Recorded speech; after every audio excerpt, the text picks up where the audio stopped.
सकाळ भावांनो. आज दिवस शेवटचा, काही क्षण बाकी आहे बाबांना भेटण्यासाठी. बघू शकता पोरं आज फुल तयार होऊन आज कुर्ते घातले सर्वांनी. सगळ्यांनी आमच्या आज आजीयन सगळ्यांना गंध लावत आहेत. सगळे आज तयार कुर्ते घालून सगळे आज, कारण आज खूप मोठा दिवस आहे आमच्या मामा पदयात्रांसाठी. कारण 9 दिवस ज्याची वाट बघत होतो तो दिवस आज आलाय. छोटा साईराम तो पण आज फुल कपडे घालून कुर्ते घालून बघा बाबांना भेटण्यासाठी. साईराम संजय दत्त आज आमचे भाऊ संजय दत्त पण रेडी झालेत.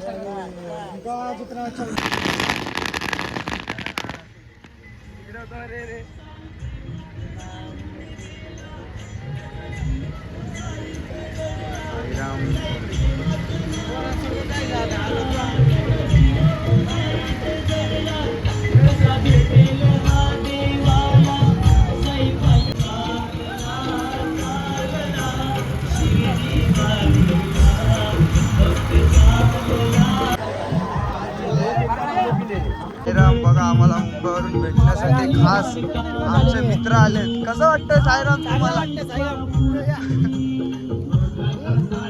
विकास भाऊ काय इथं काय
साईराम भावांनो, सायमाय रात्र.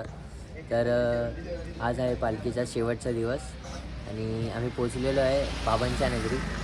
तर आज आम्ही थोडं व्हिडिओ म्हणजे थोडं अवॉइडच केलं, कारण की आम्ही थोडे बिझी होतो.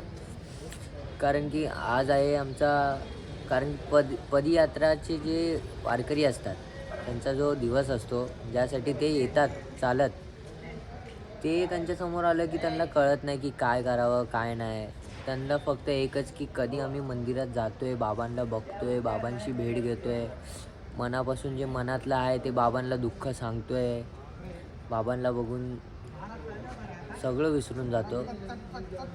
फक्त तेच वारकऱ्यांच्या मनात चालू असतं. तर त्याच्यामुळे थोडं व्हिडिओ काढता आला नाही आणि फोन पण अलाउड नव्हता, खूप गर्दी होती.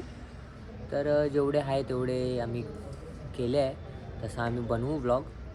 तर आज आम्ही सर्व मस्तपैकी दर्शन केलं. बाबांचं खूप सुंदर असं दर्शन झालं आहे. गर्दी नव्हती, काय नव्हती आमच्या टायमाला. नंतरला आम्ही जेव्हा दर्शन करून बाहेर आलो तेव्हा गर्दी वाढली. तर झालं, मस्त दर्शन झालं. 9 दिवसाचा जो प्रवास आम्ही केला होता बाबांना भेटायसाठी, तो खूप छान प्रकारे पार झाला आहे. तेवढंच. आणि अर्धे आपले भाऊ बंधू गेले आपल्या घरी, अर्धे आहेत. तर तेच त्यांना विचारू की कसं वाटतं त्यांना. जय साई. ओम साईराम. सगळे साई बंधू आपले. अर्धे साई बंधू गेलेत घरी, अर्ध्याने कामाला जायचं होतं, त्याच्यामुळे आम्ही थांबलोय. उद्याची रामनवमी करून दिवाळी साजरी करून मग आपापल्या घरी. मंदार बुवा, तुम्हाला कसं वाटतंय? आपली आनंदही तेवढाच आहे आणि दुःखही तेवढंच आहे. कारण ज्या 9 दिवसांपासून चालत होतं बाबांना भेटण्यासाठी, त्यात भेटलो आणि पुन्हा आता तेच आपलं तेच जीवन, काम, धंदा, कधी ना संपणारा प्रवास हा आज संपलाय. पुढच्या वर्षी लवकरच. ओम साईराम. ओम साईराम भावानो. तर संदेश बुवा, तुम्हाला कसं वाटतंय? आपला 9 दिवसाचा प्रवास संपलेला आहे. आपली 9 दिवसाची वारी एकदम सुखाने आले साईंच्या दारी. आता प्रश्न फक्त एवढाच आहे, आपल्याला परतीचा प्रवास पण तसाच अवघड आहे जसा आपल्याला येण्याचा प्रवास होता. बाकी दर्शन वगैरे व्यवस्थित झालं आमचं. वारीचे हे 8 दिवस फक्त दिवस नव्हते, तर ते जगण्यापलीकडचं जगणं होतं. जणू आयुष्याला मिळालेली एक पवित्र उसंत, जिथे श्वासात साई होते आणि प्रत्येक पावलात श्रद्धा होती. चालताना प्रत्येक पाऊल जड होत होतं, पाय दुखत होते, अंग थकत होतं, पण मन मात्र साईनामात इतकं विरघळून गेलं होतं की थकवा नावाचं काही उरलंच नव्हतं. ज्या क्षणासाठी आणि ज्या दर्शनासाठी जीव अक्षरशः तळमळत होता ना, तो क्षण आज उभा होता. तो क्षण होता साई दर्शनाचा.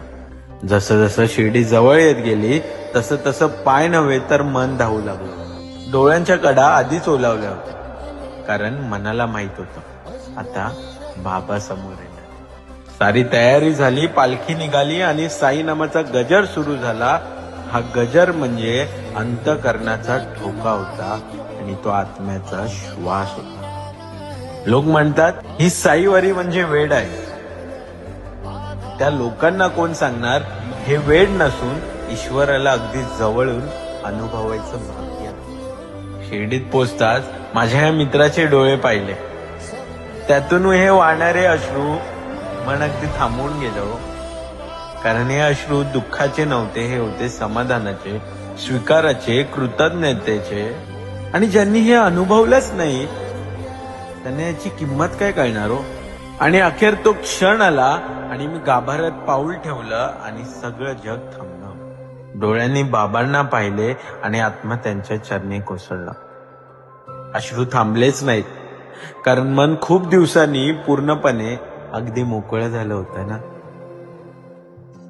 आणि मनाने हळूच कुजबुजलं, आता तुझी वारी पूर्ण झाली. तुझे ओझं घेऊन आलास ते इथे सोड आणि जे हवं होतं ते घेऊन जा. दर्शन झालं, डोळे पाणावले, छाती भरून आली आणि मन इतकं शांत झालं की शब्दही अपुरे वाटू लागले. आणि हा स्वर्ग सुखाचा प्रवास एकट्याने सुंदर झालाच नसता हो, जर या भावंडांची साथ नसती तर. ही वारी इतकी गोड झालीच नसती. खरं सांगू, आयुष्यात मित्र असो वा नसो, पण शिर्डी पदयात्रेत सोबत चालणारे मित्र म्हणजे खरंच ईश्वराचं वरदान असतं. आणि या सगळ्याच्या मध्यभागी करुणेचा, प्रेमाचा आणि आधाराचा अथांग सागर, अर्थात साईबाबा. बाबा, तुमच्या चरणी हे अश्रू आणि ही वारी आणि हे माझं मन आयुष्यभरासाठी अर्पण करतो. ओम साईराम.